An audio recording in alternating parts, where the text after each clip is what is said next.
Welcome to Cosmic Crit. This is Patrick talking to you, welcoming you back for another week's episode of your favorite Starfinder actual play podcast. Happy Turkey Day to our American listeners out there. We hope from our podcast family to yours that you'll have a great week ahead of you, filled with good food and spent with your loved ones and friends. We're taking off a week from playing Starfinder as the players and myself travel and spend time with those that we care about, but worry not, as we have already recorded an additional episode for next week, so we will not miss a week and get to continue on with Book 6. Speaking of the holidays, if you're looking to gear up or buy a podcast gift for one of your many loved ones, make sure to visit our merch store today and tomorrow, November 19th and 20th. If you use the code SHIRT18, SHIRT 18, you get an additional 20% off any t-shirt that you buy. And if you're listening to this after the sale, they crop up all the time, so if you want to stay on top of the sales, follow us on Twitter or Facebook, and we announce them pretty often there. We appreciate every Crittermander that has gone so far as to pick up some Cosmic Crit merch, as it helps us raise monies for prizes and giveaways, and we really want to keep doing that. This week's episode is a little different as we start Book 6. We're taking a trip back in time before the gateway opens up to talk about the characters and what they do to prepare themselves for what lies ahead of them. We hope you enjoy, and just a reminder that we have an interview with the author of Book 6, Stephen Radney McFarland, right after tonight's game, and you will not want to miss that. It was a lot of fun. Thank you very much, Stephen. So without further ado, let's dive right into this week's episode entitled, Real Flashbacks. Last time on Cosmic Crit. We've got to go back, Raimi! The crew finally squares off with their most dangerous nemesis yet. Oh, okay. So everyone has a jetpack now? Wait, are there two Alindras now? Alindra finally finds reconciliation with her long-lost sister, Feloria. Guys, Zaz is still alive! He has minor plot armor! In one final gambit, Zaz attempts to tear the planet in twain. Space tears apart to reveal the Stellar Degenerator. Bum bum bum! We did it! Right, guys? Man, nothing bad can ever happen now. Oh, an entire armada against us. Gotta love those odds. Bum bum bum! Episode commencing in 3, 2, 1. Episode initiated. Greetings, warriors of light and fiends of the earth, and welcome to the final Criticy adventure here on the show. Welcome, my name is Patrick, I'm your GM here, your Garland Master of the Galaxy.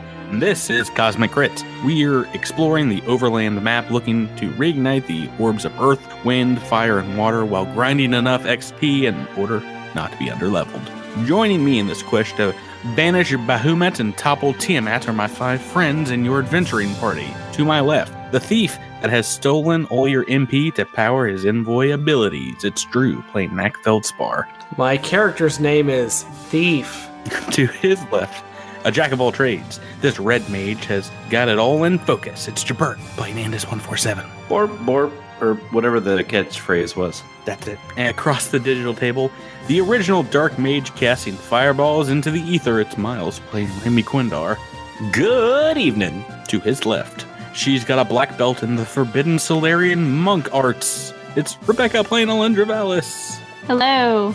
And finally, to my right, the OG fighter that turned himself into a knight of Sarenrae. It's Tyler, playing Adros Varonis. Smash good! Smash good! Hi. Tyler. That's some old school Final Fantasy 1 references there for you folks. I couldn't tell if nice. you were doing Final Fantasy or D&D.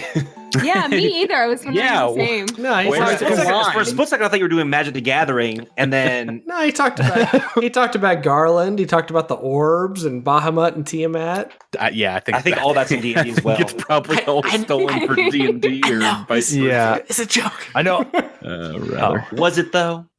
Welcome back to the show, everybody. It's episode 61, and the first episode of the last book in the Dead Sons AP.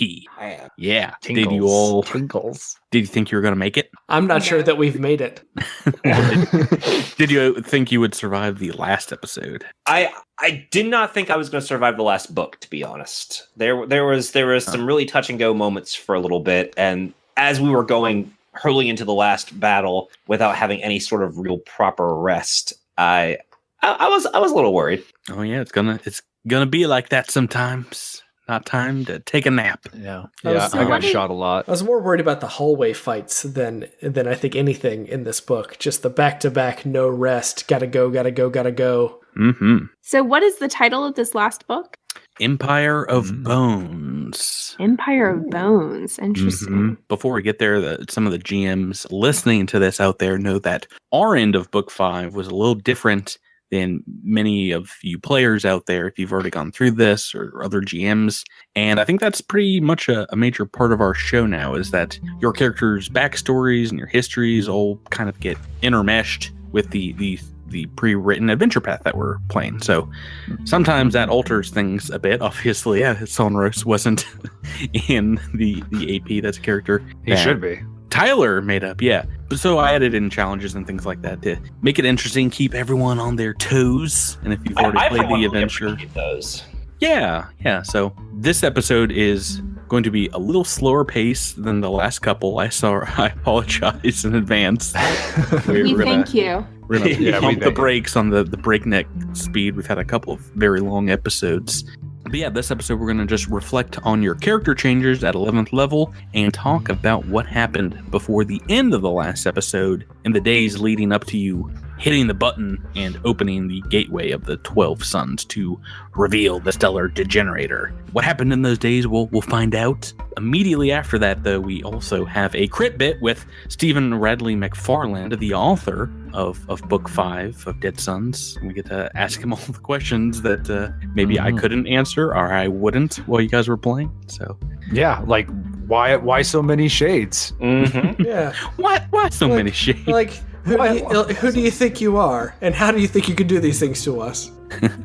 Who invited you on the podcast? So wait, to answer. But yeah, first let's start this episode off right, and let's go through leveling up your characters to 11. Pew, pew, pew. This podcast, characters go to 11. We really should have done a Spinal Tap intro. You all got more XP than you needed to level up to level 11. We off air did the math. You've changed your macros. You've added up your HP and RP and SP and all that. So we allowed you guys to also, in this time that you have, break down your gear that you found for UPBs and do some crafting for the next leg of the adventure. But let's talk about it all. I'm excited to hear what you guys got at level 11, what new gear you got as well. Does anybody want to start? Sure, I will. Miles. So I want to split this into two things. The first thing is something new from the armory that I picked up. It's the restless pineal gland.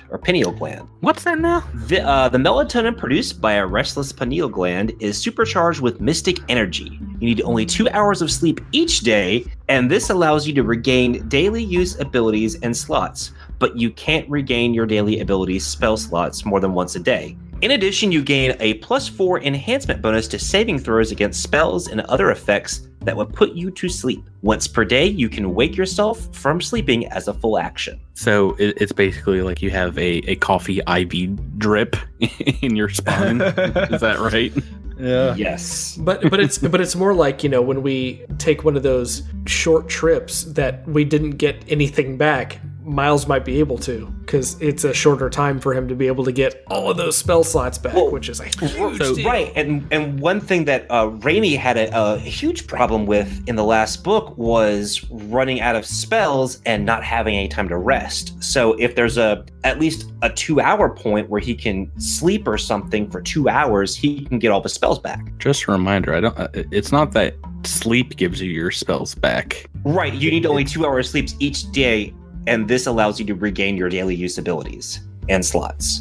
Yeah, you need rest. That is a part of it, but you also can't cast more than your allotment of spells, I think, within a 24-hour period. No. Yeah. You can't do it more than once per day, but you can get your daily abilities spell slots if you sleep for 2 hours.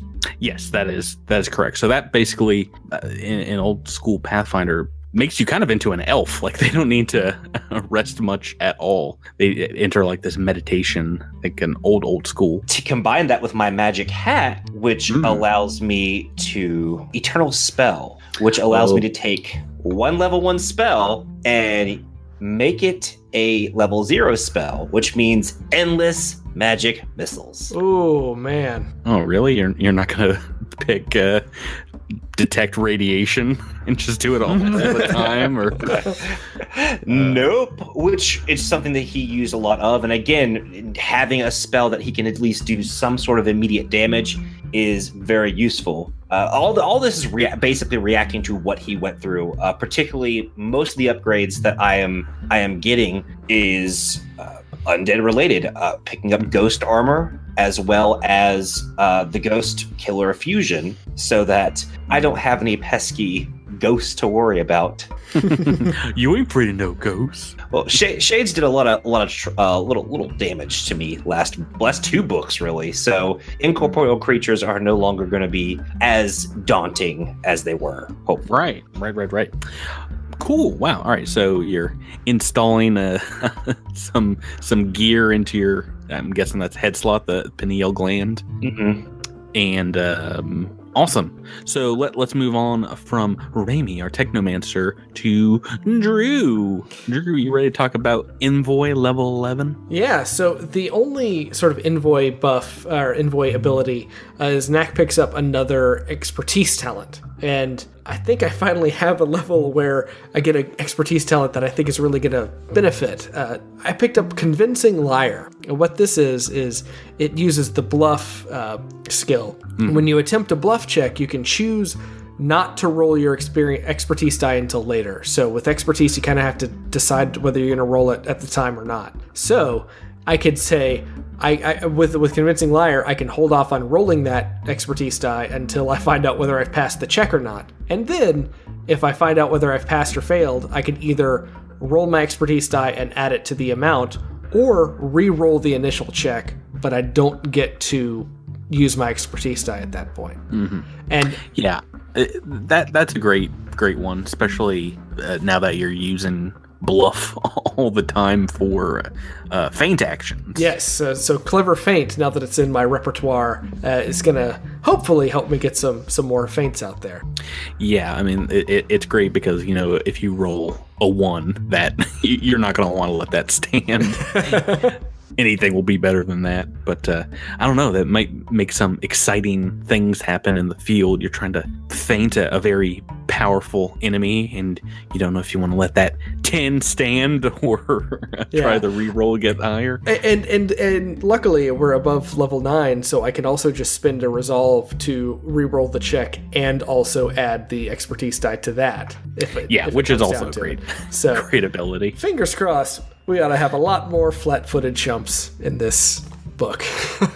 Cool. Any fun gear? Beyond that, I bought a few things, but I think probably the thing I'm most excited about is an old Akatonian plan for a tail blade. So Knack is now wearing a tail blade, which is an operative weapon that is attached to his tail that doesn't do much damage, but basically makes him armed at all times. So I can take advantage of some attacks of opportunity. I can flanking buddies. You're the flanking buddy now. So yeah, you're going to be running up into melee range at all times now, right? I've had the mobility feat for several levels now. So yeah, Knack might be jumping in there getting scrappy. Well, it's not too bad because 1, you have pretty close range pistols, and 2, if you can make an enemy flat-footed, then they're not going to be able to get attack of opportunity against you. So hopefully that's all in the plan, but we'll see what happens when the dice roll. Let's move on from a Knack to a Tyler. Tyler, let's talk about Dross at level 11. He does some stuff that lets him hit people harder than normal. Yeah. Is this a big one for a soldier? I mean, I think so. for every soldier, this level is significant because you get Soldier's Onslaught. Soldier's Onslaught is a class ability that lets you attack 3 times in the full attack action, but with a -6 penalty. If this sounds familiar, it's because Patrick basically abused it using some very large bugs. They basically had the same thing. Theirs was called Blade Barrage, but it is a very, very similar. You should call this Soldier Slaughter. Yeah. Yeah. I think Keep the alliteration. there are a few classes I think that can eventually get a triple attack, but Yeah. for the most part, most classes are kind of stuck with the maximum full attack 2 attacks. But no, that's pretty big. I would say That's a big one. Less big is a gear boost that is. I'm still debating a little bit, but I think I'm gonna go with Anchoring Arcana. But we'll see. What's that? Oh, anchoring. Thanks for asking, Patrick. Anchoring Arcana is. Well, you brought it up. Is a gear boost. You're like, why would you blindside me with this question, Patrick? You mentioned it on the podcast. It's an ability where, as a full attack, you can force a single target to make a will save, or they can't move at all. They can't make a guarded step. They can't take a move action. They're literally planted where they are for 1d4 rounds. Whoa. Yeah, and so my thought was, my thoughts behind it was that the feat I took at this level, because I get one, is Lunge, and I also have the Swoop Hammer now that Sonros has. So the Swoop Hammer already has Reach, which allows me to attack at 10 feet. Lunge allows me to attack at 15 feet. So if I were to hit someone and plant them in the ground, I could then back up and hit somebody without them being able to reach me. Yeah, I mean that is a possibility, and it might also be good for a spellcaster who's like, let me move away from you so I can cast these spells. No, you're just gonna sit here and take a thorough beating. A thumping. Awesome. Any cool gear that tons, absolutely tons. We're going a lot of armor upgrades and one biotech upgrade, and I'm very excited for all of them. Off the top of my head, the main one that I'm excited about is the ability to become invisible. What? So Dross can be invisible now. How is that? What magic is this? Yeah, so as a standard action, I can use an armor upgrade. It's from Alien Archive 2, and you saw it actually in action a little bit with the Glass Serpent. This comes off of the Glass Serpent, and you can spend a standard action to basically use the spell Invisibility on yourself. And it has 10 charges, and each round that you're invisible consumes a charge. Okay, let's go on from Ed Ross and talk to Rebecca. Rebecca, how's Alindra doing at level 11? She's doing okay. It wasn't a super exciting level for Solarians. I did get a couple new skills in Sidereal Influence, so there's that. But I believe that during this, Alindra is spending a good bit of time in contemplation, trying to reach inside of herself and get in touch with Feluria, who is apparently a part of her in some weird way, and really embrace those graviton skills. And while she is doing this, she's also crafting a very special item,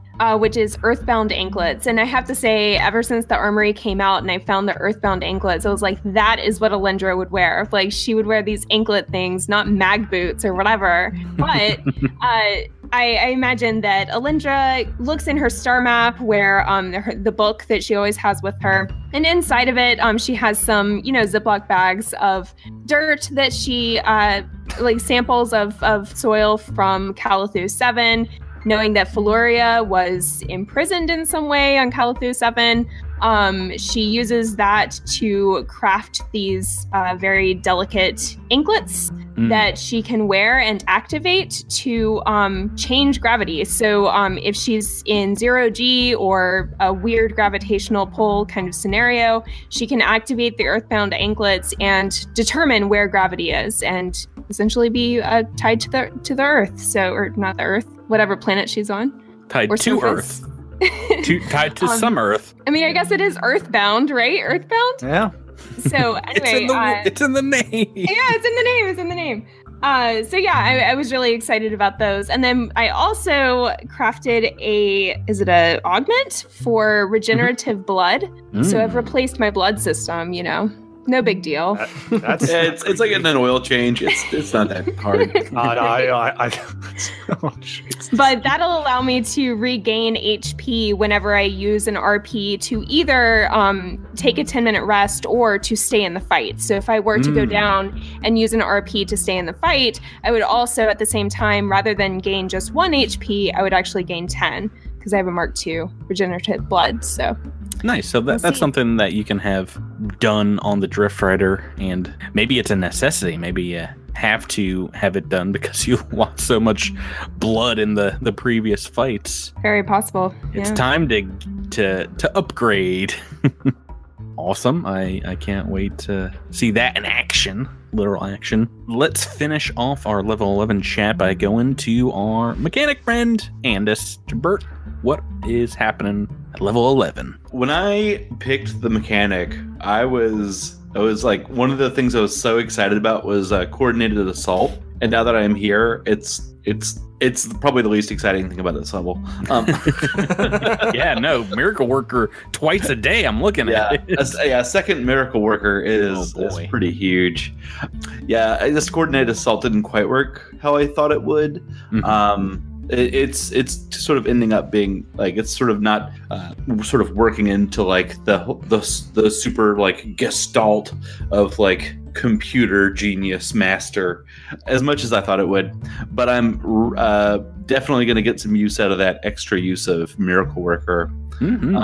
Also at level 11, mechanics get a second Exocortex mod, and so they get an expanded list to choose from. So I'm swapping out my mods for resistance and greater resistance of fire. So so I can maybe withstand some of those nuclear blasts a little better.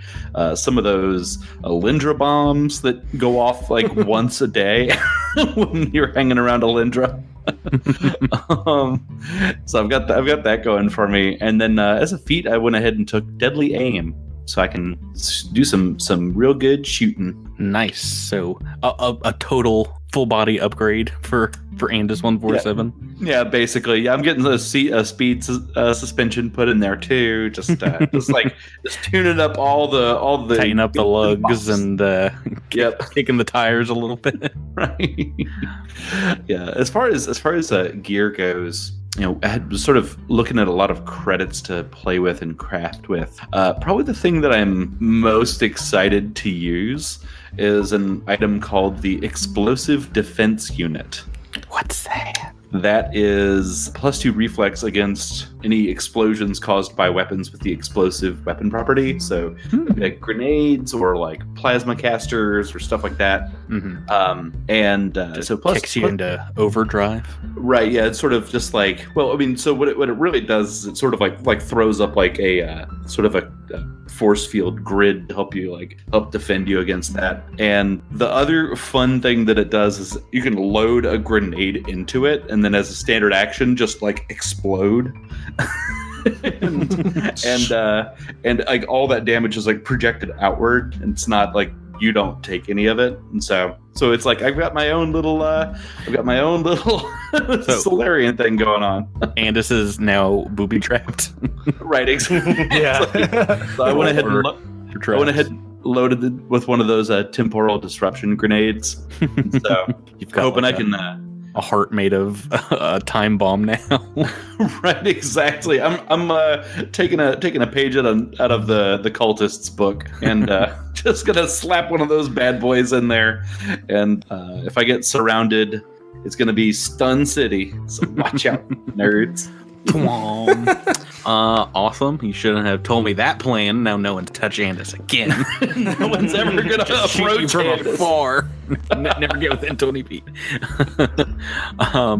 Right. So that is everybody. I think we're feeling good about level 11 to start off book 6. Let's get right into it. Let's talk about this week's adventure. And we're going to start off right where we left off last week. We see you all at the command center, gate 1, and you're watching the gateway of the 12 Suns open for the first time since it was sealed millennia ago. And then this huge swath of Orbs fleet departs drift space and begins to descend upon the system, and we get this crystal clear image of you all just crestfallen. The scene kind of freezes, and bright, bold letters flash across one of the computer monitors, which you're seeing this interstellar carnage play out on, and 4 words pop up that read, "A few days earlier." We're back to when you guys have defeated Feloria. You guys get a much earned rest. We're going to talk about what happens in that time. A little adventure here where we are kind of relaxing. And this is you crafting, leveling up, becoming stronger Starfinders, warriors. Let's first start with Knack. Knack, like I said, this is a 2 or 3 day period here. What's Knack doing in that time? Well, he's probably continuing to look around this space just to see if there's anything else that we left behind. No stone left unturned, no trap left untriggered. Just to see if he can find anything. And so Knack remembers this place and remembers not necessarily getting a chance to look through everything, every nook and cranny. Just gonna kind of look around and see if he can track down anything. No stone left unturned and something like that. Probably not gonna find anything. Oh, no, you do find a stone, but it has already been overturned. Waste of time. You turned it over when you got to the planet the first time. He forgot, you know. You found the top of a stone. And honestly, thinking about the position he is in with his family and reflecting on what that means and what his newfound role as kind of the one to go out into the world and introduce his family's company, his corporation to people, and what his role in all of this is. You know, this gigantic weapon that in another life he would be trying to capture for his family to use on other things, and now about to embark on a quest to shut it down, end it. Shut it down. Shut it all down. Or I suppose thinking that he's already been a part of a quest to end it.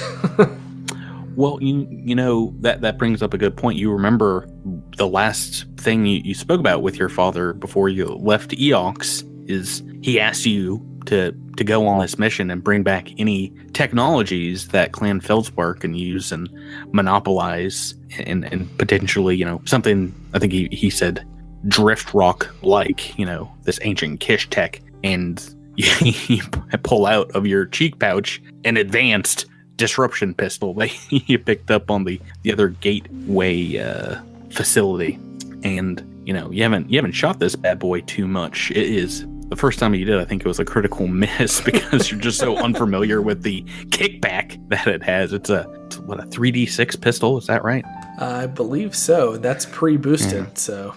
Yeah, and that is pretty powerful, even by pack standards. Is that something that Knack would feel safe putting in your father's hands when all this is over? That's going to take some reflection. But probably. Everyone gets their own disruption pistol with like Knack's smiling face on it and like thumbs up. It's got a little sticker with his face, and it's one of those things where his clan has always operated in the background and has been kind of a shadow organization for centuries, basically. So anything to make that to secure that power for them would be certainly a help. And this is the first time that they've stepped out of the shadows really in a long time. So I don't know that he would have a problem giving them this disruption technology, just because he does care. as much as he cares about himself and his own personal well-being and wealth, he does have this tie to his family that he has always had, being a member of the, I don't want to say royal family, because I don't know that that's appropriate, but the head family, I guess, is the key. And you're like the Gaudis, right? The Gaudis of the diaspora. Yeah. So I don't know that he would have a problem with that, but he would have to make sure. But not the stellar degenerator. It's a little different having a weapon of mass destruction versus like having a big gun is nothing new in the Pact Worlds, the diaspora, or anywhere else. But having a very big gun is so. While you're kind of looking over the facility and turning over everything, maybe taking another look through the Drift Rider for traps, Zix flags you down, maybe relegated back to her spot on the Drift Rider, and wants to have a conversation with you. And this is kind of the first time she's talked since she did see Zaz killed. But she's calmed down. She's pretty hysterical at first. But she says, Knack, I know Zaz was pretty rotten, but he took care of me. And we've been out here for so long, I'd forgotten what it was like to be normal. But that cute little doggo, Princess Bree, helped to calm my nerves. Can I have the dog back, Knack? I think you're going to have a fight with that one. Raimi's a little attached to that beastie. Well, barring that, I would still, I want to help out. I know the ship got all banged up. I'd like to help with the repairs, and I hope maybe if I do that, then your friends will maybe accept me a little bit more, and you all can give me a lift back to the Pact Worlds once you're all ready to go. I miss home. I miss my family back on Akaton. I know you've been through a lot. You lost your brother. I'm sorry about that. Family's family. But let me talk to Alindra and Andis. See if they'll let you help out. I don't think they're going to give you access to any critical systems, so you won't be working on weapons or shields, but maybe you can help us get our ship back on its landing gear and see if we can get off this planet. Well, what are we still doing here? Can't we just fix everything up and leave? Why are you all making weapons and crafting armor? Well, the fight's not over yet. We know that we've taken down the cult. We defeated Null 9 and basically you're all that's left of that organization as far as we know. But this isn't over. We still haven't taken care of the Stellar Degenerator. This big massive thing that. I don't know how much you knew about this thing when you were doing what you were doing before, focusing on the robots and all of that. But it's what the pink-haired lady was looking for. It was what Zaz was helping her do. Well, once we're done, are we going back home? We'll make it there. Let's move on from Knack to talk to Raimi. Miles, how's Raimi doing post-fights, post-ordeals in the Gateway? Well, I mean, after, kind of healing up a little bit, he's feeling a little reflective. This is the first time I feel like he's really had to put everything in perspective since he left the Pact Worlds. And so he's wanting to, I think, send a message back home to his parents. Yeah, and that's something you can do. It's pretty fast to send a message to them. Like they would get it in less than a week, but it could take weeks to get anything back, which is part of the problem being out in the vast. He's not so concerned about getting anything back. He's kind of he's wanting to send them a message. He hasn't talked to them at all even since Eox. Yeah. So he kind of wanted to give them a letter, if you will. So doing that, you actually have to get some technology that is more suited to your computer skills, which means you'd have to go back to the remains of the Drift Rider that is being repaired. And as you get there, you see the goblins on the outside of the ship applying UPBs, I guess, like a slather, and just like melting them down to support the metallic reinforcements on the ship's superstructure. And when you get to the bridge, though, Galara comes up and sends a message to your personal computer to Wick, and basically Wick chimes in and says, "This is a message from Kindori. Seems like it was sent a few weeks back." Go ahead and play it. Raimi, in the few days since you have left Illuvion, I have had word from Verces, and thought you might like to know. There have been several sting operations throughout the Ring of Nations. It seems that the Corpse Fleet had not only infiltrated Quindar Industries, they also had several ties in ship manufacturing and arms deals all over the planet, including astral extractions and even Abadar Core. It seems like a pretty major operation, and looks like the people like Ziravesh had used corporate espionage and bribery to fund their continual war for many years. I just thought you would like to know that the authorities are moving fast thanks to your efforts on Eox. I hope that your current mission is going well. May the gods speed your return. Raimi Kendori out. I mean, I think Raimi definitely has a sense of vindication that a lot of the forces that had aligned in his mind, not necessarily against him, but had definitely, I guess, influenced the direction his life took. And it definitely, I think it encourages him more to send a message to his parents. So Miles, why don't you just go ahead and read exactly what Raimi would send back.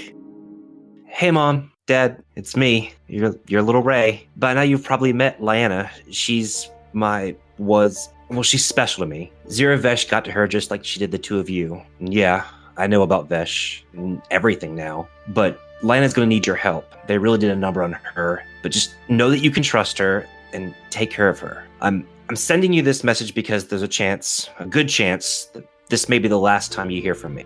I don't know what information's reached the Pact Worlds, but things aren't looking great out here in the Black. There's this cult, the cult of the Devourer, and the Corpse Fleet has something to do with them. And well, to make a long story short, I'm one of the few beings standing between them and certain cosmic destruction. I'm part of a crew now, Starfinders, and while we've overcome some pretty steep odds, we've not come across anything like this. You know me and my hopeless causes. Dad, I still carry those lucky dice you gave me before my first race. The green and purple ones. I'm going to need every bit of that luck now. My team's pretty great, but, anything can happen in the 11th hour, and I didn't want you to not know. I didn't want to miss the chance to tell you guys that I love you. I never stopped. So just take care of each other and don't lose hope. Watch the sky for me. Raimi Quindar, signing off. So you hit send, Galara. Make sure the communication gets out through all the gravitational waves still kind of rocking through the system. And yeah, you know that they'll have it in a few days. Drift communication, it is still kind of like an unknown. But yeah, you just wonder what it's going to be like by the time you get back there. The message Kendori sent was weeks ago, and this will take weeks to get there. Raimi basically, he had not difficulty, but I mean, he got hit pretty hard throughout the last book, and with everything mounting up, he's being realistic that there's a possibility that he or his crew won't make it out of this one, and so he wanted to send something to his parents so that they know what happened, and there's a little forgiveness there. Yeah, definitely. Let's go from Raimi to Alindra. Now, Alindra, the previous day, something went very wrong with the gravitational powers of this world, this system. The universe nearly split itself in half, and out of that, your lost twin, Feludria, emerged, and you were able to defeat her in combat. Since then, what's Alindra been doing? What's she been up to? Well, as I mentioned before, I think she's in a state of shock in some ways, but also just trying to reach inside of herself and practice her meditation, find balance. I think that she sees a real opportunity here to see this not as an opportunity. I think she would be tempted in being so young to feel resentment for those who have lied to her. I mean, surely Master Pasilar knew about this. Her parents certainly did. Why did no one tell her about this? But I think she's fighting against those urges and trying to use it as an opportunity to grow in her Solarian powers and internalize this and really take advantage of it, especially given the high stakes right in front of her, and whatever advantage Feluria and her powers, and even if it's just inner strength that Alindra is finding within herself, anything she can do to prepare for a fight against these cosmic powers, I think she would try to harness that. So you have time to like wander around the jungle here, and it reminds you very much of the time that you did spend on Calithu 7, which I believe we've talked about was definitely a ancient Kishali constructed planetoid, very similar to the ones here in the system. Whether it was a precursor to these planets or it came after, you don't know. But in this time that you're spending here, the longer that you're on this planetoid, each morning you wake up and you definitely feel yourself becoming more powerful.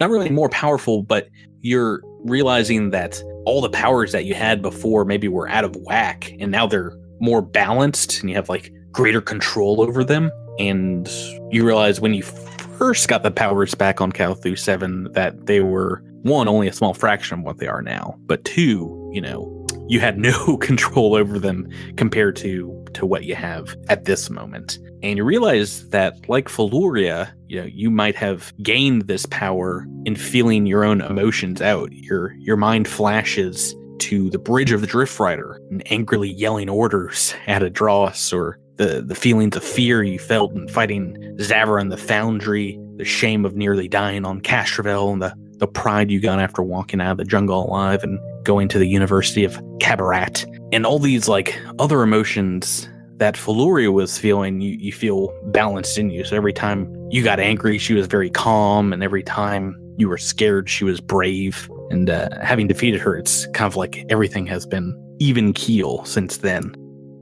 But yeah, it seems like these experiences are what are turning you into a full-fledged Solarian. Now that you're here in the system, you feel all of it over again, kind of like your power is just resetting. You can feel the tug of the massive energy wells from the 12 stars. You've never been so close to so many stars before in your life. And then you can also feel these gravitational waves that are systematically shooting out of the controller moons, and including the planet beneath you.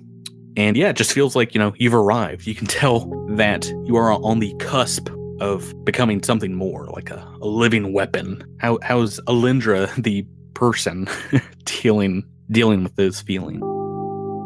Yeah, I think that's all part of her meditation. And I imagine her sitting in her captain's quarters with Zodi bouncing around, and her in quiet contemplation, looking down at her wrist, and seeing that tattoo, and realizing this is where she's meant to be, where she's almost destined to be. I think she feels a real sense of belonging, and like she's in the right place and doing the right thing for the first time in her life. You read some books, because you're a giant nerd, in the last few months. Study the paths of balance ascribed by Kasathan Solarians, both ancient and modern. And, you've read about their finding balance and feeling like there is a sense of destiny in where you put yourself is exactly where you're supposed to be. And that didn't really make sense to you reading it before, but yeah, you're getting the sense of the importance of where you are more and more, like every minute that passes on this in this system. The other thing that you read about is these Solarians, they have the ability to bend space and time and create miniature suns and move faster than the speed of light, and a host of other things that before seemed like pure fantasy, but now you realize that it's so quotidian. You can feel all these potential energies at your fingertips, and it no longer can frighten you anymore. It just seems as obvious as, day following night, and it's something you can feel, just like gravity. Like everyone just feels it and they know like what it is without having to think about it too much. Does that make sense? Yeah, absolutely. We take these things for granted, but she recognizes the real power in both light and gravity, and these things that are just a part of life have so much potential, and she actually sees that potential now. Do you think your crewmates understand what's happening to Alindra? I doubt it. And I was thinking, who of the crew would she confide in? I mean, after the dreaming pool, when she first saw Feluria, she didn't share that with anyone in the crew. Partly because she was in shock and didn't really know how to verbalize what she had witnessed, but also how do you explain that to someone, and who You on the sound crew like a loon. Yeah, well, I mean, not only that, but who on the crew would be able to identify in some way? Because I was thinking, well, I mean, Raimi has like Max got a crazy sister.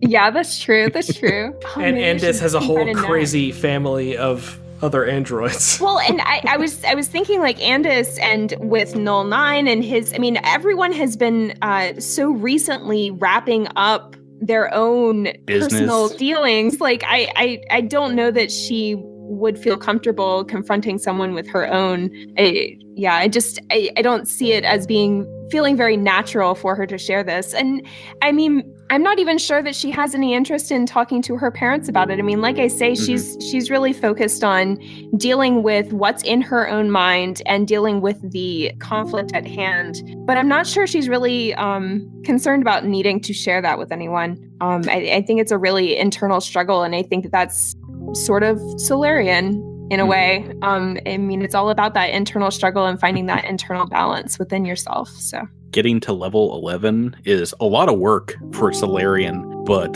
just mechanically speaking, after this, every level that you gain, I think you add 1d6 to your damage dice. It gets pretty insane after this. I hadn't even noticed that. That's crazy. Oh yeah, no, that's what I was Solarians trying to are bring broken. up. Like up until this point, it's a slow climb to 46, but by the end of progression that we have, which is level 20, it's 12d6. So it's like, whoa.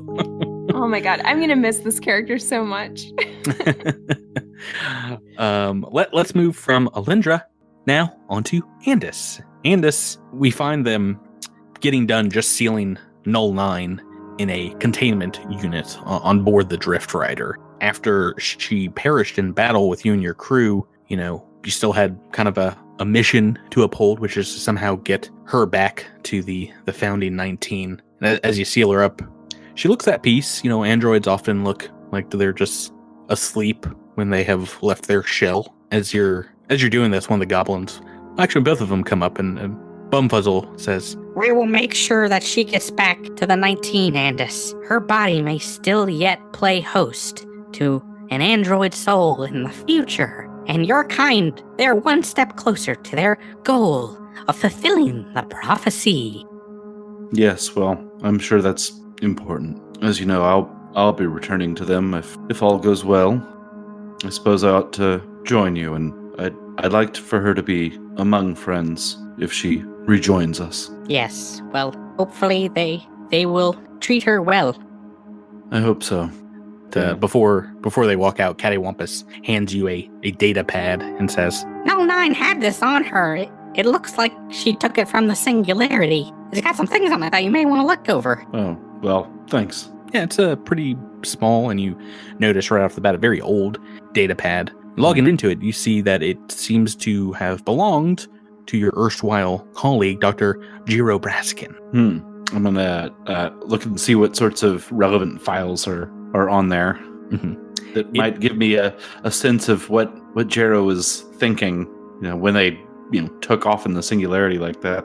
You talk to Andis 146 in your exocortex, and yeah, they weren't sure what had sent him off. They had moved on and were kind of getting ready for their own renewal at the time.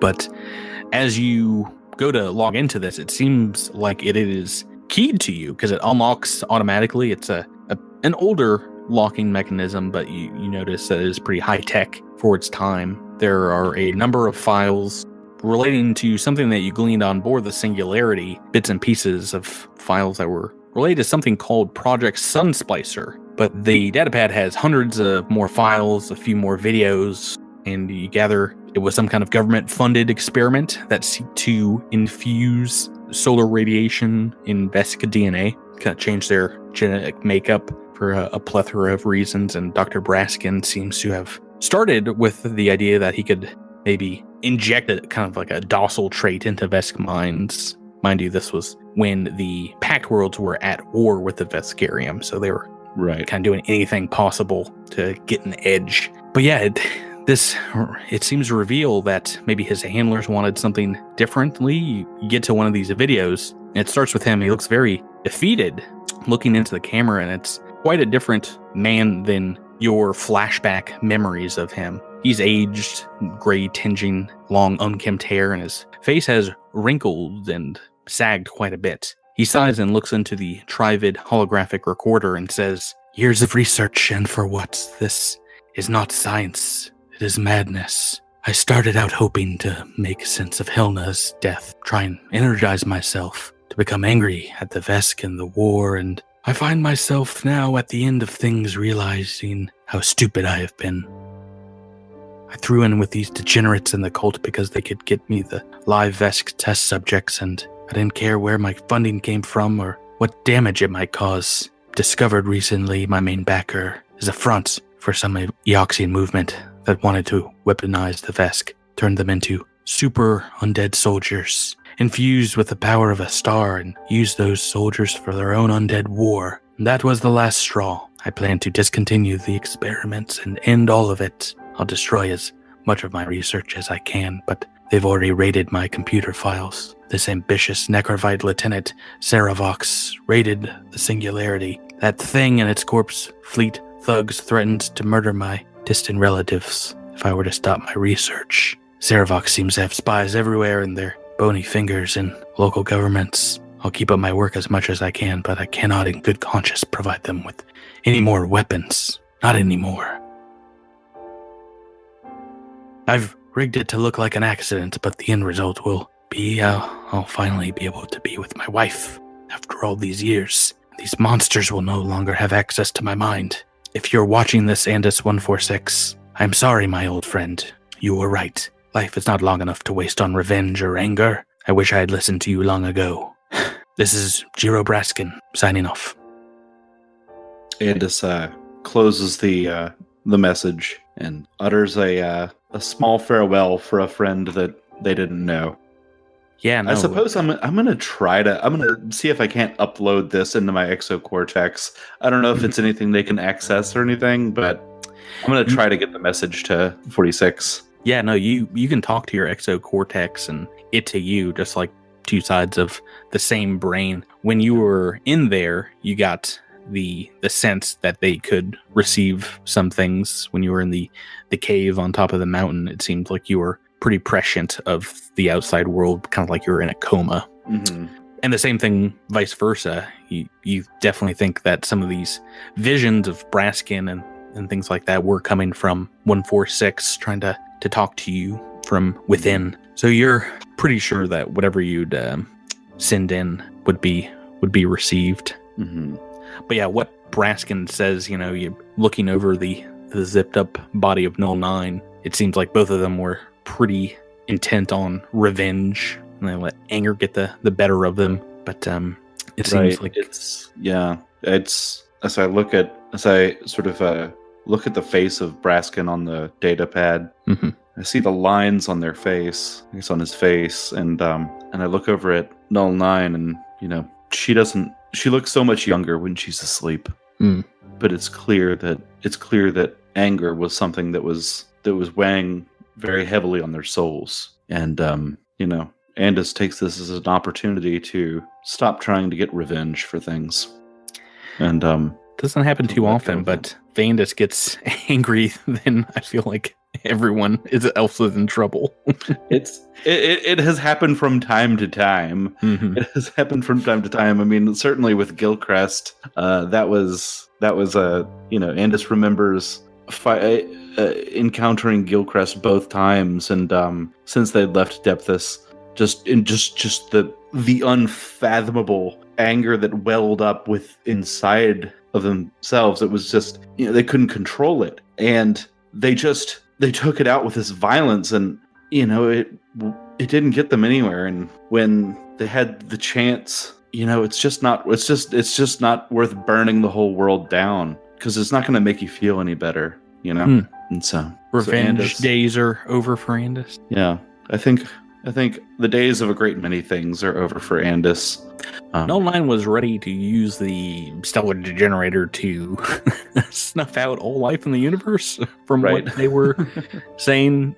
Does Andis, does it give them pause at all? Like, there but for the grace of, whatever happened? Do you think Andis in her boots would have been able to do the same thing? Well, there is the one bad day theory, but Andis sees a lot of themselves in Null 9, and I think that there was a reality where Andis did that, and if Null 9 was sincere about stopping the the enslavement of all peoples at any cost, Mm-hmm. that Andis might have taken her up on that. Mm-hmm. There's a lot of things to destroy in this world. There's a lot of things to be angry about, but you can't just destroy away your problems. Well, time will tell. Let's get through the rest of book 6 before you say that. I'm going to destroy away some of my problems. Don't get me wrong. I'm going to try and destroy everything as GM. So if you're saying what I'm doing is wrong, then I don't think we're friends anymore. Let's move from Andis onto Edros. What's the big Vesk doing in these days? There's a lot to unpack. Edros's main thing is Sonros, and I think one of the things he would definitely do is have a have a funeral for Sonros. He would feel like it's his duty as I think he would feel it's his duty as a champion of Serenray to lay him to rest. He was also his comrade at one time, and Edros was also bent on getting revenge because Sonros betrayed him, and that's how he had always thought of it. But I think after Sonros died, Edros is looking at how he had framed all this stuff, and I think he had realized that Sonros only ever did what Besmara, the deity for pirates, kind of preached, which was, if there is something you want, you take it. Mercies for the weak. And now he's kind of realizing that that's what Sonros did, and he's been doing all these things because he thinks that's what Serenray would have him do. And I think he would kind of have this realization that Sonros never really betrayed him. He just did what he did, and what he did wasn't necessarily bad. He just followed his tenets that he believed in, just like Edros is doing now. And, in the end, Edros and everyone else, we were stronger, and so Sonros fell. But I don't think Edros would think of him as an enemy anymore. And, he probably regrets a little bit just waltzing in there and having a slugfest with him. He didn't try to talk to Sonros, didn't try and spare his life, just, he was enraged. And because, this planetoid was collapsing around him, and all of a sudden there Sonros was, and he just, wanted an excuse to beat him down. And I don't think he's very happy how he handled it. And he snapped at his friends in the entire process. So, yeah, he's spending these days alone after, are you burying Sonros on this planet? That's a great question. Firing him into the sun in a missile? Yeah, I don't think he would be buried. I think that he would probably try and come up with a funeral service that was befitting of both Besmara and Serenray at the same time. Maybe shooting him into the sun is that. Yeah. That will have to wait. The Drift Rider's not airborne yet. Sure. But you can bag him and tag him and bring him to the Drift Rider's cargo bay, where you see another black bag that has Null 9 in it. Mm-hmm. As you're walking out of there, Bumfuzzle comes up to you and says, We found something in the memory banks of the Singularity's data files. It seems they had a full tri-vid gallery and some holographic files. Edros, well, little old-timey, they all seem pretty useful. We loaded one up for you in the hack, thought you might like it. Sure, I guess I could use the distraction. As you step inside the holographic amusement chamber, it loads up, digitizes around you, and you're suddenly in front of a massive cathedral, hundreds of feet high, built out of an oppressive black material Gothic architecture, and you're standing in the shade of a million-degree furnace of this temple, the Pact World's sun. And you know this from readings, maybe from other trivids. This is the center of the Saronite religion, the Radiant Cathedral, on the surface of the sun. And very close by, you see what looks like a sermon going on around a small pulpit in a courtyard. A few dozen congregants in white robes gathered around a small humanoid woman with dark hair. It's a digital holographic display pops up above it as you walk forward, and it reads, "The Sermon of Redemption through Acts of Valor and Sacrifice." You know just the way these holographic things are set up. As soon as you walk within range, her voice becomes crystal clear, and that's like when it starts, the playback starts, and you can hear this message as if it was being whispered right into your ear.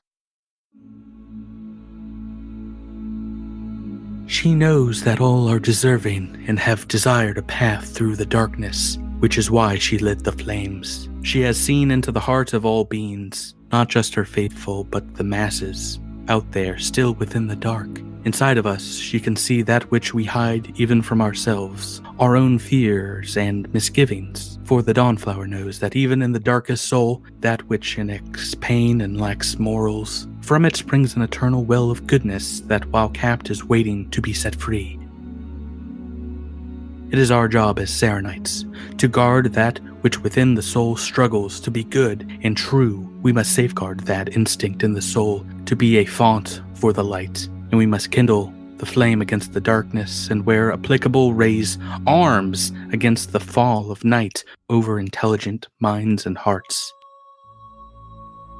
You all are guardians, not only of the people, but the darkness that resides within them as well. It is possible to save the person and show them the light, but in doing so we should realize that not all beings desire salvation, and for them only a swift and just end is good. So saith the light in the book of the birth of light and truth. The digital file pops up and you see more sermons, testimonies, speeches, maybe a few hundred set in and around the Radiant Cathedral. Bumfuzzle emerges through the haze of the hologram and says, I know we didn't talk too much, big guy, and, well, we just wanted to say we're sorry we tried to kill you all those times, but you seemed pretty angry and sad about that cultist body you brought back with you. Are you gonna be okay, Adros? I feel like I'm gonna miss him. I just sometimes wish that the paths that we travel, well, that not all of them had to end in bloodshed. I will be fine, although I need to figure out a way to get past this and focus on our task at hand. how's Edros going to do that, Tyler? I think the first things first is that I think he would apologize to everybody, you know, get all of the crew together and just say, I know that I was a little intense during that fight with my old first mate. A little? I mean, okay, a lot. And I asked for something that you guys couldn't do, which is to stand aside. If I was in your position, I would have done the same thing. I would have helped. And for me to snap at you was uncalled for and rude and mean. And I am very sorry.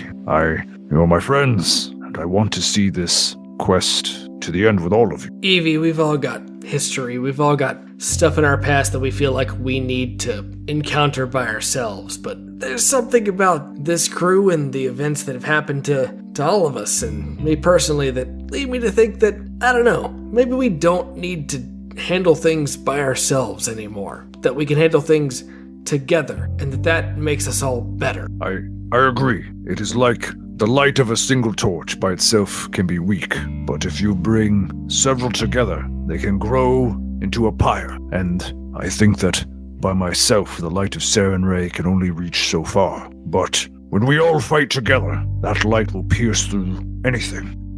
Idras, you know why we stepped in, right? Because that guy hit me with a hammer really, really hard. Well, that too.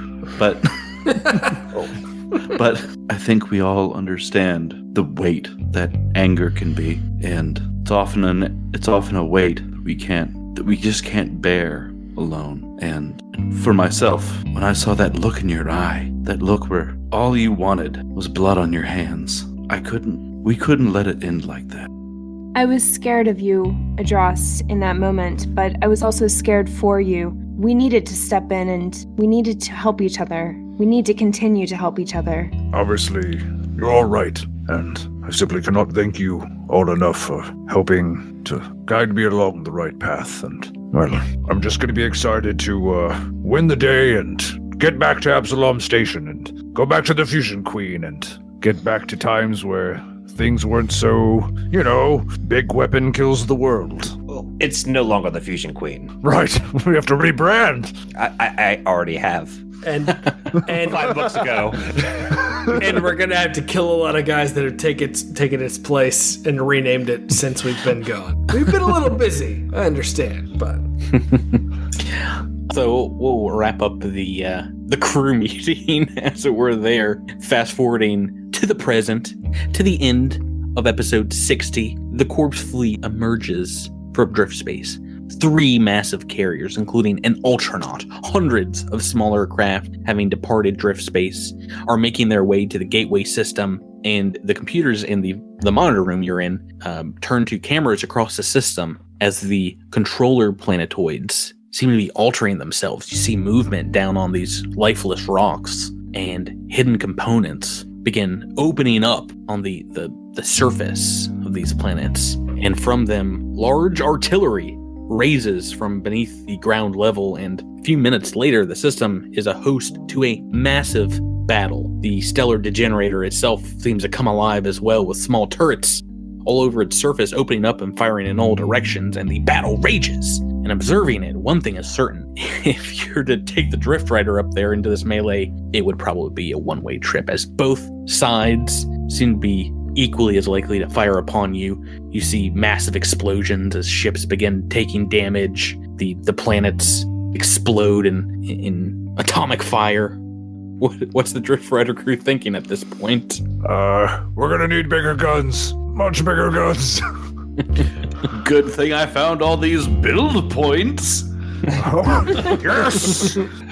Raimi cast Command Undead over all of them. What are your characters doing? Probably just looking on with an exasperated sigh, just knowing that this is not gonna be easy.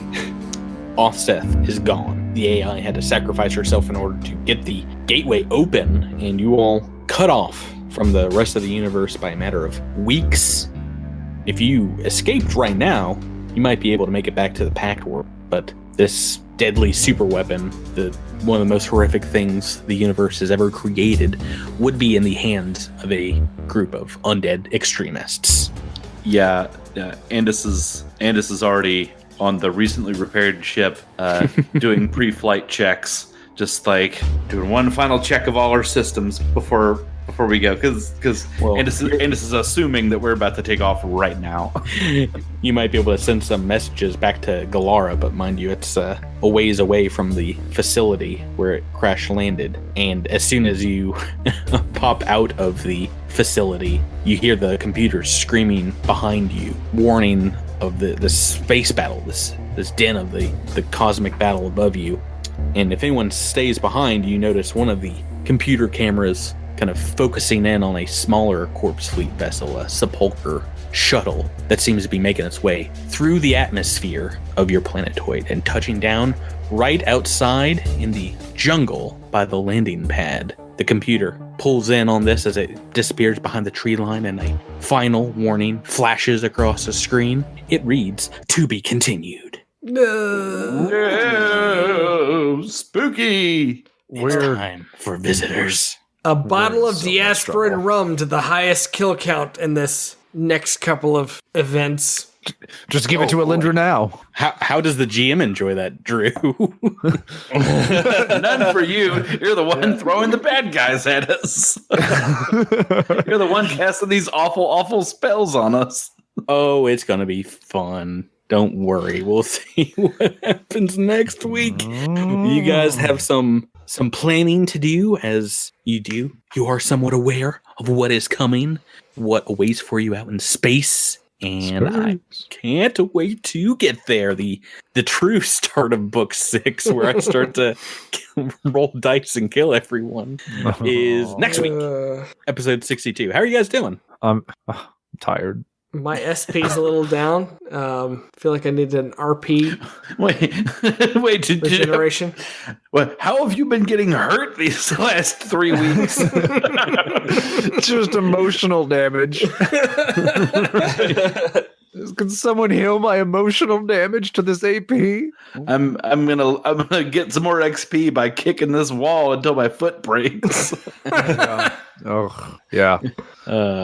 Boy, are you guys excited to get back to the combat next week? Yeah, I have to say, I'm like speechless because I have no idea how this is going to go, how this is going to wrap up, how we can possibly defeat this gigantic thing. I mean, it's what the whole AP has been building up to, and I just can't imagine how it's going to end. I'm really excited to find out. I'm very excited because I have a lot of bad guys I got to play around with. No more of these 20 cultists running around a few planets. I'm just saying, if Gevalar Schnorr shows up, I'm going to be upset. You're going to have words with him? I trusted that guy. Drew's been theorizing about this for, 60 episodes practically. He fed us some spider milk, and I got to know that bro is on the level. You beat the big bad of the book and rip off the skull mask it's wearing, and it's just an exact. It's just like another skull underneath. It was Mr. Jenkins the whole time. I knew it was you. I would have gone away with the two if it weren't for you Starfinders.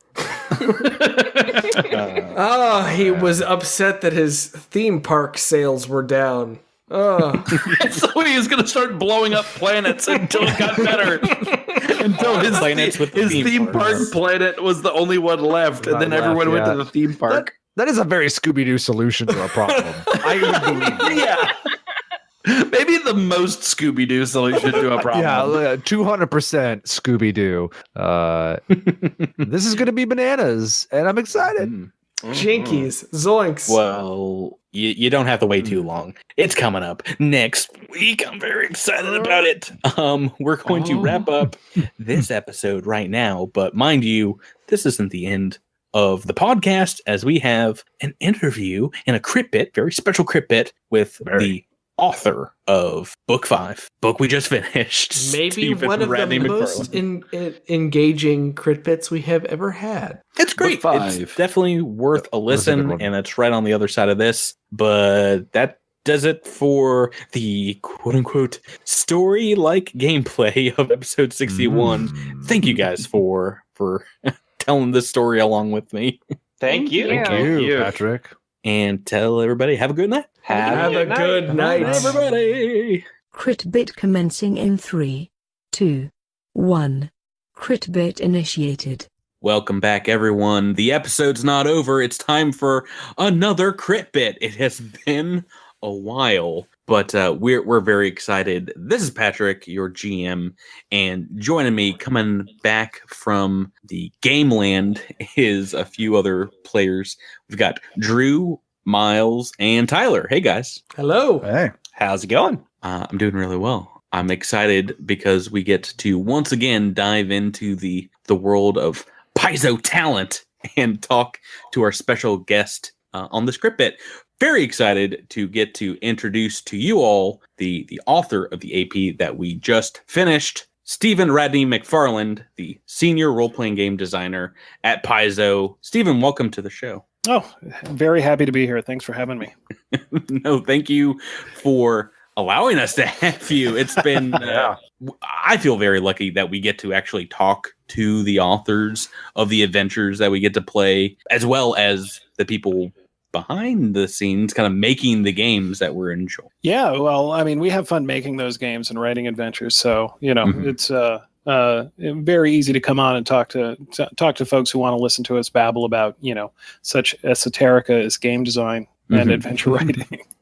Well, it interests us a great deal because, I don't know, I guess growing up when I was playing role-playing games, it always felt I don't know, just kind of the same distance between me and Stephen King, if I read one of his books, than, this super arcane core rule book of rules. Like, how did this come to be?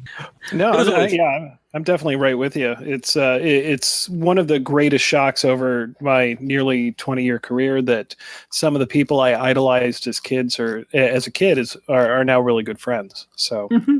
Yeah, humans too. It's nice. What a shock. So we know a great deal about all the people at Paizo that have been working on the Dead Sons AP, taking up the work. And we're going to talk about book number 5 in just a bit. But can you tell us a little bit more about what you do at Paizo and maybe what some of your day to day is like? Sure. I'm the senior designer on the RPG rules team, which means, and I've been at Paizo for nearly 8 years now. Wow! And so what that means is I basically do a lot of design work and then a lot of freelance wrangling on all of the hardcover core books. Mm-hmm. Not as much Starfinder anymore, but I did a lot of work on the Starfinder core rulebook with a lot of folks. Mm-hmm. But it's mostly the Pathfinder role-playing game these days. Main Pathfinder or second edition? Is that taking up a lot of your? Oh yeah, second edition taking a lot of time, and plus, I'm the chief designer for our flip mat and flip tiles products. So. Oh wow. I put all of those together too, and send them to somebody who Jason Engel, who's a much better artist than I am, to make them look pretty. Mm-hmm. So yeah, that's my basic day to day. Is currently doing a lot of the Pathfinder playtest, supporting other teams when they need it, and then putting together those map products. Wow. I mean, I can't imagine what you have to go through. I will jump from playing Starfinder, GMing it, and then playing Pathfinder, and my brain wants to revolt every once in a while because it's like, wait a minute, which rule system is this? And I can't imagine having to write for multiple systems. Well, that and I'll do freelance for other companies as well. Like I do some freelance for Robert Schwalb's Shadow of the Demon Lord, and I've done freelance for Green Ronin and whatnot. So yeah, sometimes it's like, which system is this again? Yeah. In particular, second edition has been in the works for some time. Is it true that Starfinder was kind of developed at the same time, kind of side by side as the second edition rule set? Yeah, we actually started at least initial design on second edition, what we wanted to accomplish with that and everything else, and then they were all like, "Oh, and we're going to do the science fiction role playing game." It's all like, oh, cool. And so some of the things, we like, for instance, my main contributions to that book were the skill chapter, the envoy, and and basically the new way to generate ability scores, and lots of other bits and pieces throughout the game. And so as a team, we basically put together a whole bunch of documents and a whole bunch of suggestions on how to do things, and sent them to what was growing to be the Starfinder team, and said, yeah, if you're going to do a science fiction game, we advise that you guys do all of this. And then it was all like, once we handed that over, for the most part, we let the Starfinder team decide exactly what they wanted to do with both mostly the rules. Mm-hmm. We had a basic idea of what they wanted to do with the setting material. Yeah, and adhered to that and everything else. And so there was a bit of back and forth, but after a while, when the Starfinder team sort of solidified and became more independent, had a better grasp of exactly what they wanted to do with the game, we were able to step back and go back and work on the Pathfinder playtest design. Gotcha. That's fascinating to me. When I found that out, I was like, that kind of makes sense. But Starfinder is, in my opinion, obviously a biased opinion, so well developed and finalized. It feels like a great synthesis of coming from the first edition rule set. I did not know that you worked primarily on the envoy, or developed the envoy. Mm-hmm. That's very interesting. One of my favorite classes. Drew plays a Soki envoy here. Oh, very the cool. show. Yes, I'm a huge fan of the Envoy class. And my first question is, of the classes in Starfinder, is Envoy the best class, and why? Well, I mean, I wanted to make kind of the ultimate sort of, science fiction support class, right? If you think of, Lando Calrissian or Princess Leia or a thing like that, somebody who gets into the middle of things and leads in their own particular way. It says not in the face. Right. You would have hit a man with glasses, right? Right, exactly. And so, and make it fun and interesting using a lot of scientific or sci-fi tropes and everything else. And so, that's basically what I wanted to do with it. And as it developed in the final class, I was pretty happy with its outcome. And it was interesting watching people. There's a lot of sort of power game role players, and I don't say that disparagingly. I can definitely be that kind of role player who don't get support characters who are at first like, oh, the Envoy's lame. And it's all like, wait for it. And then as people started playing, they're like, oh, no, you really want a member of this class in your party. It just, because the whole idea of it was to move your entire group to new heights in a way that sometimes I don't think fantasy support characters, do as directly as kind of the Envoy does. And if I could add a little bit to that, I think that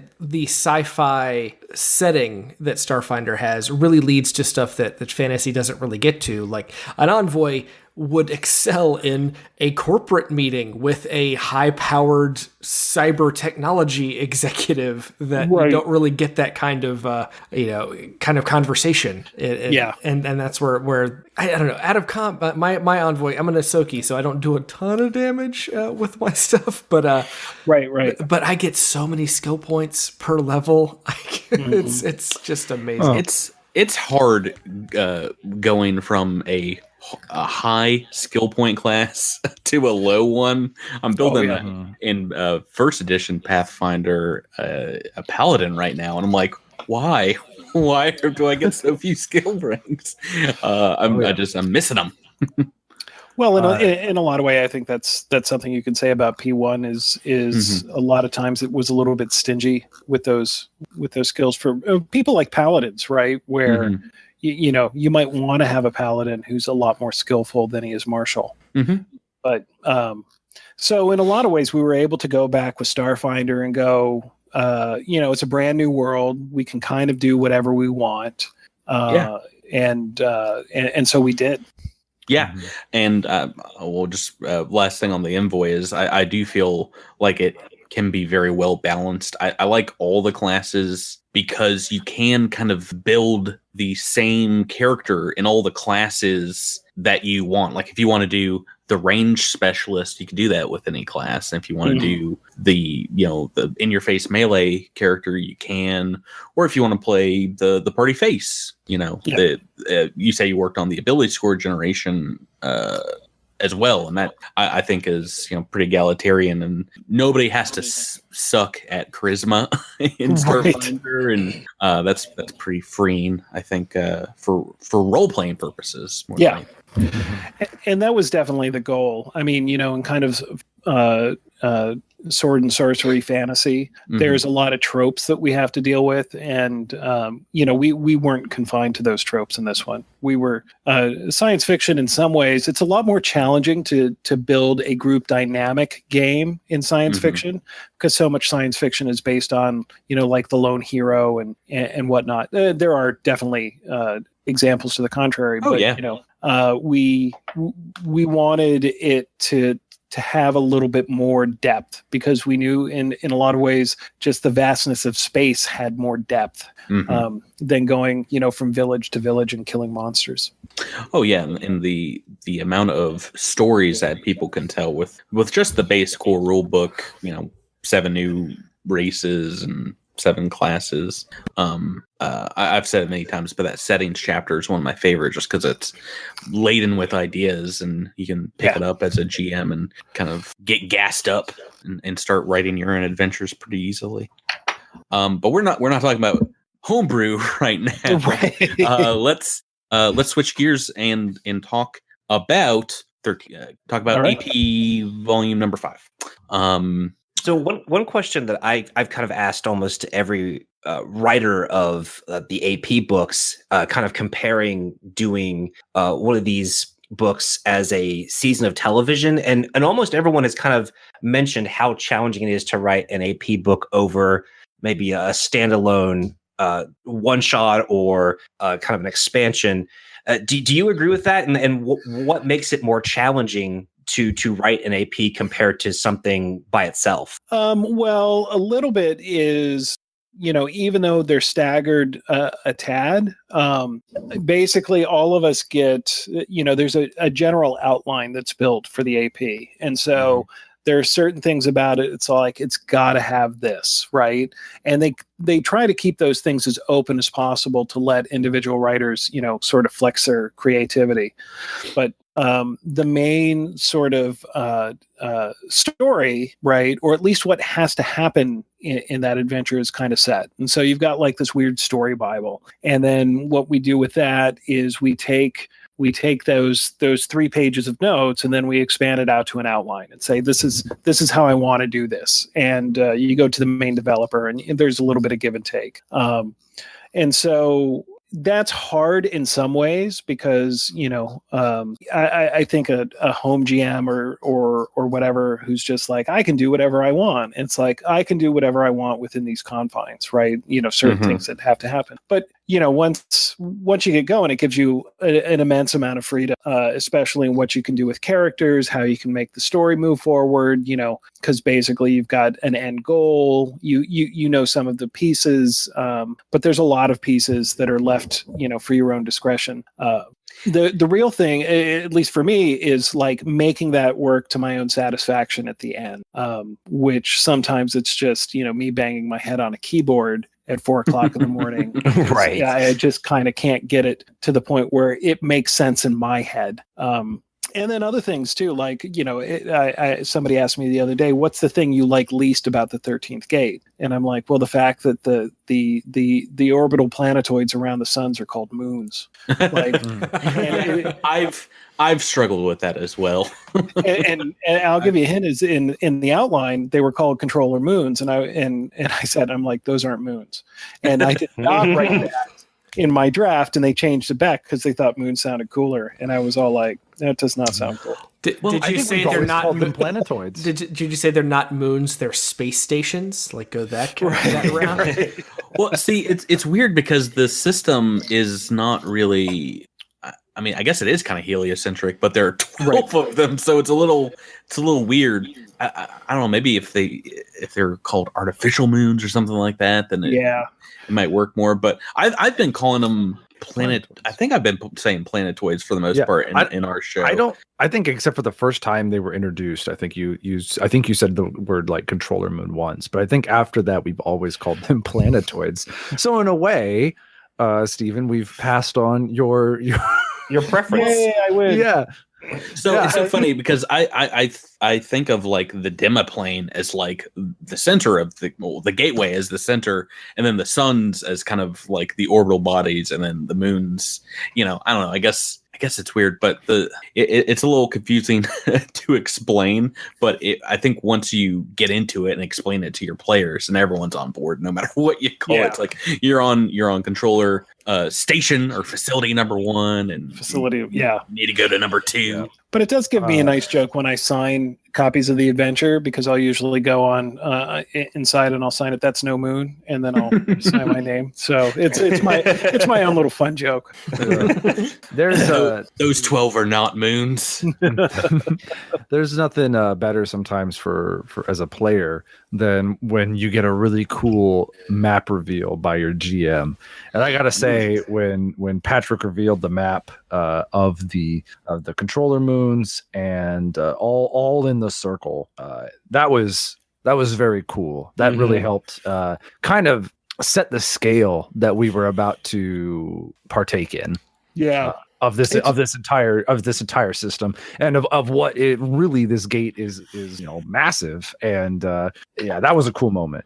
It's a really weird system, and there are parts of me that the sort of science geek in me goes, it doesn't move, like you don't understand relativity. right? And I'm like, but and I'm like, oh, it's science fiction. It's magic. It's magic, right? So they've got magic involved. So there was big parts of me just geeking out on this whole thing where I'm just like, one of those 4 a.m. banging my head on the keyboard. It's like, this makes no sense if you understand relativity. And I had to go, Steven, shut up. Just write the damn adventure.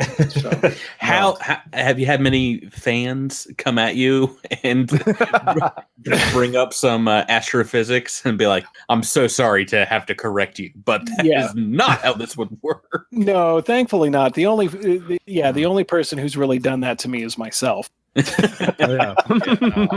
I will not be bringing out my physics background and enjoying this adventure. It's like, okay. I mean, and that's one of the weird things about science fiction is sometimes, your inner geek just rebels against it. When with fantasy, you just go, oh, it's magic. And so, it took me a little bit to go, well, it's science fiction, fantasy, Pathfinder magic. I got to move on. Fancy. I just like to remind myself that relativity didn't exist in Star Trek, and if that didn't happen, then everything's fine. Yeah, all right. It's good enough for Roddenberry. It's good enough for Starfinder. Oh, well, one thing I really appreciated as a player for this adventure path was the variety of enemies. When we first got to the gate, we're fighting, the creatures, and then the one, I think it was a technomancer. Patrick, was it technomancer? Oh, the mouth hands cult. Yeah, the Atrocyte. That's Atrocyte. Excuse me. With that and the cultists and the various robots and Null 9 and the shades and the dwarf, there was just a little bit of everything. And while sometimes as a player, I was a little exhausted because I was like looking at my spell cache and I was like, oh, this is not going so well for me. So many marathon fights in this book. But looking back, it was just such a cool experience having this really cool variety that made complete sense to me. Yeah. I don't think we got it in our adventure, but it is a possibility in the adventure path to have a fight where you are fighting against robots and ghosts at the same time, which is awesome. We got it kind of once, I think, when we entered the space station. Yeah. It just, I as soon as I read that, I was like, oh, that's a crazy fight. Like half of them are incorporeal and moving through walls, and the other half are incorporeal is the bane of my existence. Beam enhanced weapons. Oh man. Yeah, I mean, one of the early conversations I had with Rob McCreary about this thing when I got the outline, and I wanted to do something really interesting with the Starship Combat entering through, and I'm like, does S.H.I.E.L.D. stop incorporeal undead? And he's all like, no. And I'm like, oh, good. And that's when I sort of came up with the idea of the Oblivion spawn. I like this idea of these ghostly things just coming through your hull and going, I thought I was safe. I'm in my ship. And it's all like, no. And as soon as I told him that idea, he was like, do that. Right. And so, and as I started thinking about these Devourer cults, and what it's like to actually be a bunch of people dedicated to Oblivion, having that mix of strange enemies just made sense to me. I'm like, yeah, of course they're going to grab everything and anything and just throw it at you. Yeah, let's talk about the insane cast you threw at us in this adventure a little bit. Everything. I mean, just the desperate. I mean, you've got the jangly man who comes up front. There are the desperate hunger cultists that are scattered throughout the whole thing. There's a assassin or someone named Cicerus Coldblood. Right. Yeah, Zix, Zaz, Null 9, the Oblivion Shade, Malice. There was this this crazy march through the most deranged, psychopathic, incorporeal creatures. It felt like high noon at the gateway of the 12. We nearly take on Coldblood. That fight too. Yeah. I figure you knew you had to put together this team of high echelon Cult of the Devourer bad guys. Yeah. How did you kind of want to bring that team and make them as kind of despicable as you kind of possibly could? Well, I mean, a lot of it is there's a lot of, I guess you could say, sort of weird personal fears in that. I thought very hard about what makes people just crave oblivion, and then there's the folks that are just basically batshit crazy, right? And that's the cultists, that's the desperate hunger. It's just a bunch of people who just like to destroy things, and so those were kind of the easiest folks to kind of make. And then there are the people that oblivion has come to us, and those are Malice and her crew. And the fact it's like, in a lot of ways I sort of envision Malice as she thinks that she is the kind of avatar of of the destruction. And Nil Nine, right, is just, she's this android who most androids are, she's almost the anti-Dane. She's not searching for her humanity. She wants nothing to do with that. She just she thinks humanity's a plague. She just kind of, wants to, wipe it all away because, that's what logic and reason, cold logic and reason tell her. Finally, a relatable NPC in one of these APs. Right. Am I right? Yeah. Gosh. And Yeah, and Zix and Zag are they're a dysfunctional relationship. They're a terribly dysfunctional relationship. And so I thought about the person who just kind of gets dragged along by, an abusive figure in their lives. And, and that's why Zix is really so conflicted, and Zaz is just nuts. Zix is, I think, all of these characters are awesome and fun, but I think Zix is where you have an awesome crew and now you have a genius crew, because it's that one piece of humanity, and otherwise, you can't identify with any of these other people, really. You're not supposed to. Yeah. And then all of a sudden you throw in this one little bit that kind of makes you question the rest of them. It's the one character that makes you go like, well, why are these other ones all so evil? I'd say it's great because Zix in particular, you get a little bit of background through her of like the dynamic. If you want to talk to her about like what made the cultist tick, you could. She's a little crazed when you first meet her, so that's not really possible. But it's one of those things like we don't. I guess we don't have like cutaway scenes in our story that we're telling, but it would be really cool to see the what these cultists did on Istamak and like what their journey was like out to the gateway. We never get to actually see that, but we can kind of infer it after meeting these characters. We could do a whole special episode that was just us playing like the Jangly Man, Zix, Zaz, Malice, and Null 9, and literally just going through their adventure. Be bad guys. Yeah. I think, honestly, for any AP writer that really wants to defeat the Cosmic Crit crew, you give us a situation like this where we can't attempt to redeem the person and they betray us in the end anyway. I'm just making a note here. Betray, happy. Yeah, okay. yeah. See, we have had a habit of trying to save these kind of NPCs along the way that we have come across, and have we let any of them die? I don't know that You're going for a perfect ending right now. You're trying for the Paragon, the platinum trophy. We're doing the Paragon. We're doing the loyalty quests. You're unlocking except my character has been down to kill, I think, every single one of them. Oh yeah, no, you're not getting any trophies at the end, Mouse. Steven, in making the maps for this AP in particular, were you given a lot of what had to be in these two facilities, or was this completely up to your own purview? The first controller facility where we meet Oseth and Eltreth, and then the second one where the huge map where we get to see kind of like the inner workings of one of these planetoids. And the bathroom fight. Right. No, I mean, for the most part, and partially because I work with maps so much and everything else, is a lot of times my coworkers would just be like, make it cool.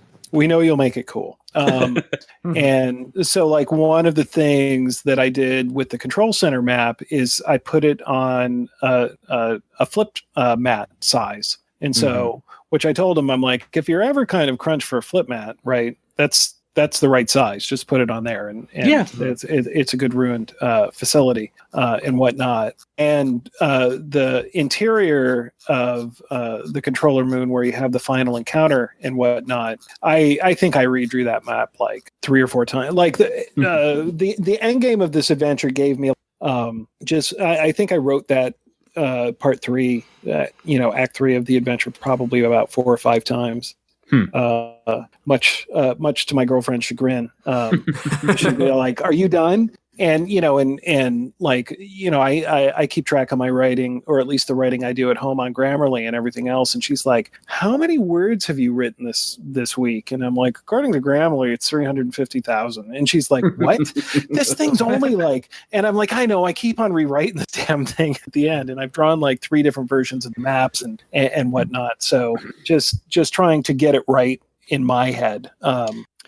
So yeah, I had a lot of leeway on what the various things would look like. I knew I wanted it to look different than something I'd put together for a fantasy map. I wanted kind of softer edges and rounded corners, and wanted to make it look really alien and still somewhat identifiable as humanoids kind of having to wander around through this thing. And the cartographer did an excellent job.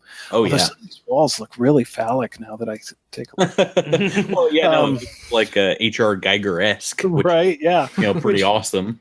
Which is pretty good. So at least as far as making sure that this is where it starts, this is what it needs to do, this is where it needs to end up. Those are the basic guidelines we're given, and I was basically given a lot of free reign, in between those points to do whatever the heck I wanted to do. As long as, I talked to it with the developer of the project, who started out as Rob McCreary, and then later on was Jason Keeley, and made sure that it conformed to, their thoughts about where the AP should be going. And like I had this, I didn't realize it at one point that the drift was somewhat new. And they were all like, "You talk a lot about drift technology in here that the Kishali had, but the drift wasn't there then." And I'm like, "Well, how the hell did the Kishali get around?" And they looked at me and they're like, I'm like, you're supposed to have this multi, system empire back in the day. And they're like, "We'll get back to you on that."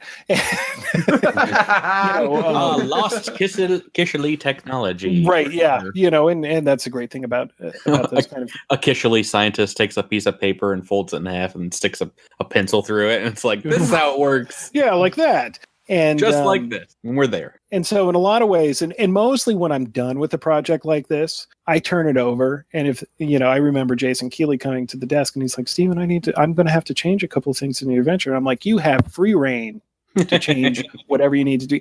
Like, I am done with that project. I don't want to look at it again until it, comes out published. And he's like, "Really?" And I'm like, "I trust you, man. Right. You know what you're doing. I know you're not, going to mess it up." And he's like, and Jason was relatively new. It's like, "Okay, cool. You sure?" And I'm like, "Yeah, you don't have to come to me with every little thing.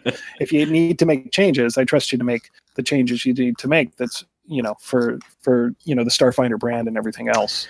I know it's been like 2 years since you probably turned in that initial draft, but was there anything that didn't make it to the final AP that you can remember that you were like, "Oh wow, that's crazy, that didn't make it in"? No, not really. Yeah, as like I'm scrolling through the PDF right now because it's one of those things where it's, I moving on to new projects and everything else.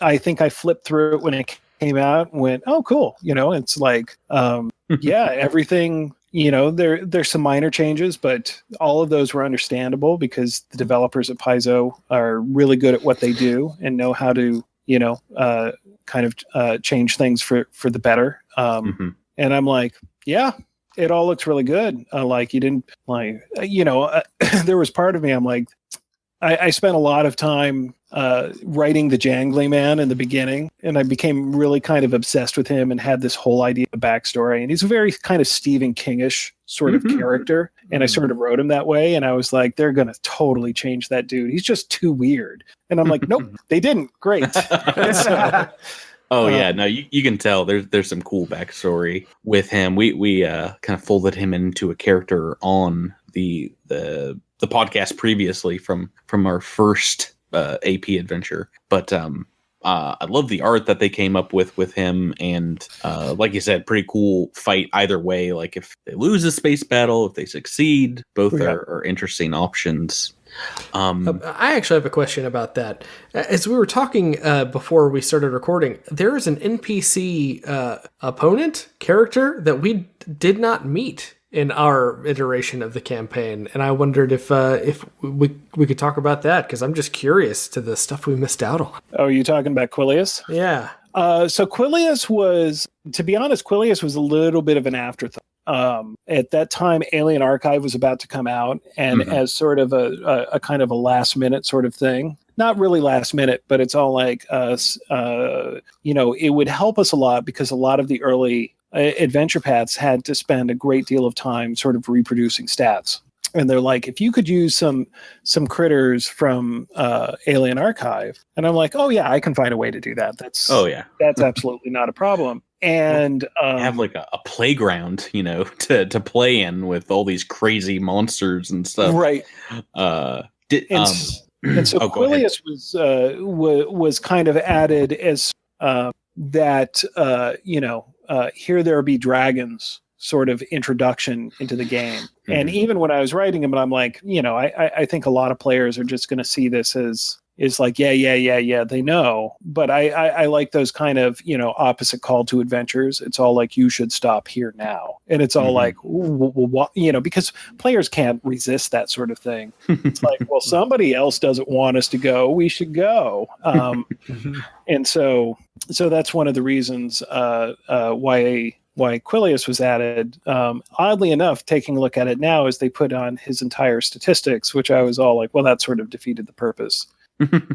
Well, yeah, they make it like so the design purpose. Yeah, everyone can kind of just dive in. Yeah, although this definitely was out after Alien Archive. This came out in March, maybe. Yeah, I knew it was very close, and so they're like, "Hey, could you add some of those in?" And I'm like, "Yeah, I can find a way to do it." And as like it's that part 3, because you have specs on how many words you need to write, and I forget how many words this was. And as I was working on, as I finally completed the last draft of Act 3 of the adventure, I was able to make that a lot briefer than the earlier drafts of it, obviously so. And then I'm like, oh, I need to add a little bit somewhere here, and that's kind of where Quilius was born.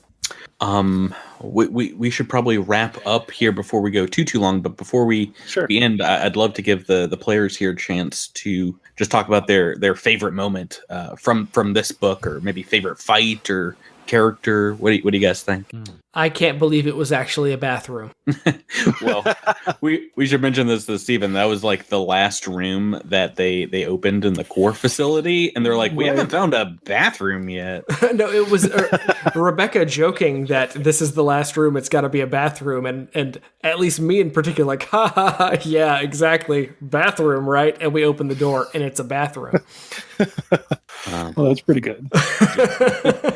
Well, I love that a lot of the maps have had lavatories in them. Even the in book 3, the cultist base had some restrooms like kind of shunted off to the side. And it's like, yeah, no, this is a living space. People worked and lived here, and it wasn't like an old dusty castle where I guess we don't really need to talk about medieval plumbing, but it wasn't great. Yeah, this is an advanced civilization. The Kish, they have toilets. Yeah, no more middens with buckets. Although when you're dealing with alien races, do they need to go? It's different. Let's go through the entire Alien Archive. Yay or nay? Right. Oh, I like this. I like where we're going. We're going long on this interview. Contemplatives. Yes. Really? Oh, wow. Miles, any favorite bits from 13th Gate? The one thing that actually really did surprise me, even though I think I had joked about it when it happened and prior, was when our ship was stolen. Because I really did not know what we were supposed to do. Because, there was another ship out there, but I didn't know, if we fly it, if it was even working. So when the station gets blown open and Null 9 and company take off, I was just kind of like, I don't know where we're gonna go from here. Oh yeah, so Steven, they Null 9 took their ship instead of taking the shuttle back. That seems like something she'd do. Yeah. And I came up with that in as you might say, like a 4 a.m. Hour. Yeah. Where I was like, yeah, why would she take the shuttle if she knew that their ship was just parked like right there? Right. Yeah. So we had some fun there. Yeah, it was so much fun kind of getting into the head of Nil 9 just because, just logically cold, calculated, ruthless. And those kind of characters just, thrill the hell out of me. They're fun to write. I also like characters with, sort of deep human flaws and motivations that are bred out of, fear and anger and hate. I write a lot of and just and oddballs and stuff like that. And one of the fun parts about writing this adventure was coming up with all of those kind of villainous personalities and what motivated them is sort of nihilistic as possible. Like I said, it was like a real rogues gallery of supervillains that they got to fight. Well, I just didn't want stormtroopers, right? Chaos deserves individuality. Well, and chaos deserves individuality is an amazing phrase. I love that. Yeah, no, you're not getting a lot of conformists. Right. All right. Cosmic Crit Season 2. Our tagline will be Chaos deserves individuality.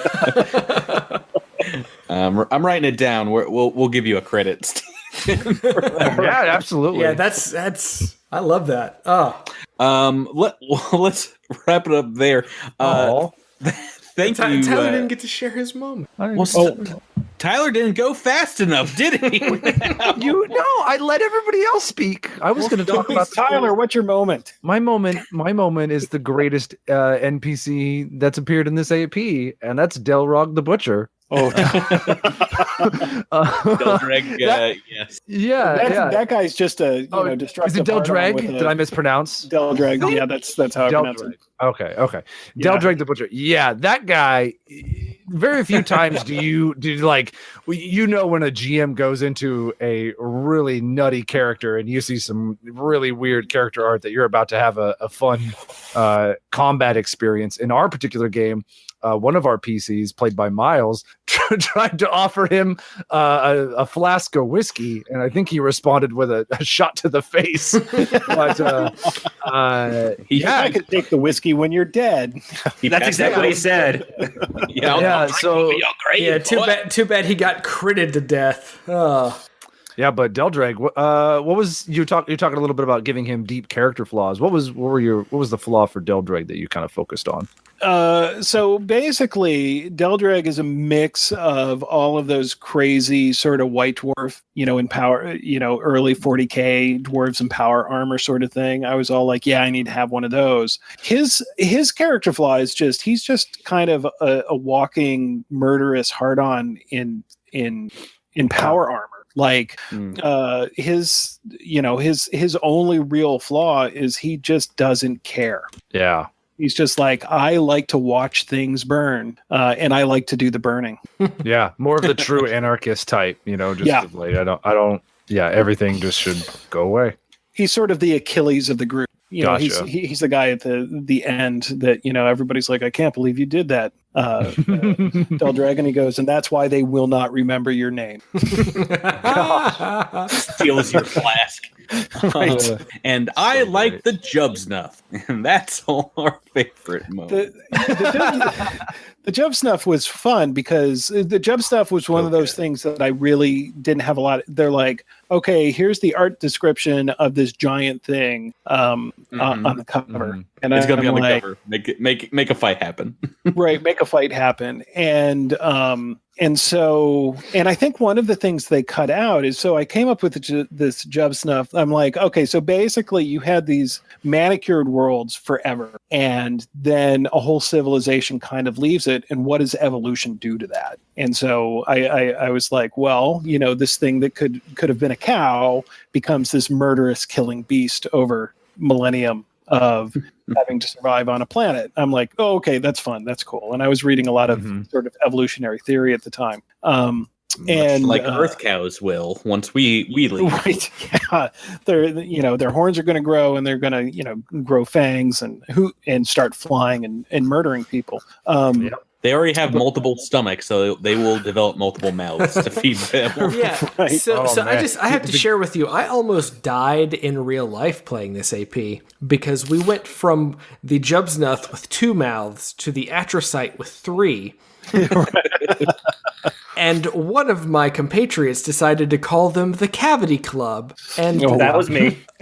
Cavity kids. I will always remember that as the time that I almost choked laughing playing an RPG. I think one of the things that they did cut out, I have to sort of do it, is when you first find the Desperate Hunger, they're actually torturing one of the young of the Jubsnuth, and that's why she's like so murderous at that point. And whatnot. And I think they were like, we can't have people, being cruel to animals. I'm like, they're fake animals, right? So we did find that happened to us. Yeah, we did find that they had already killed some of the young ones. So okay, all right. So that's probably what they did. I think that was implied in and not shown in the EP, but I was just like, why not show it to them? Like, this is as a kind of a preview of like, oh, well, the cultists were able to do this, so what could they do to you guys, Yeah, exactly. Yeah. So, because I wanted these people, like, your first interaction with them, it's like, well, those jerks, like, oh my God, that's terrible. They're sticking that cattle prod where?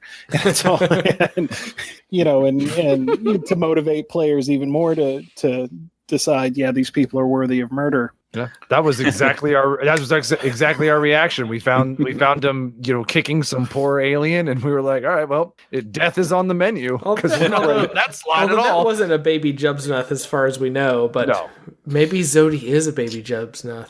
Maybe Zodi is a baby Jubsnuth, which is going to be which is going to be great for us when she grows up. And it's like, well, now we have a trained Jubsnuth, so that's a thing.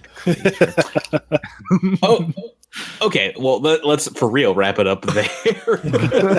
Like I said, we could talk about this AP all night long, but just want to say thank you again, Stephen, for joining us, answering some of these questions. Yes, thank you. Giving us some info, some background info. We love it so much. We can't get enough. And we obviously have really enjoyed Book 5. Excellent. This AP. And that's going to do it for us on this Crypt Bit. Thank you, Drew, Miles, and Tyler for being here with me as well. Thank you. Thanks to everybody. All right. And have a great night, everybody. Goodbye. Night.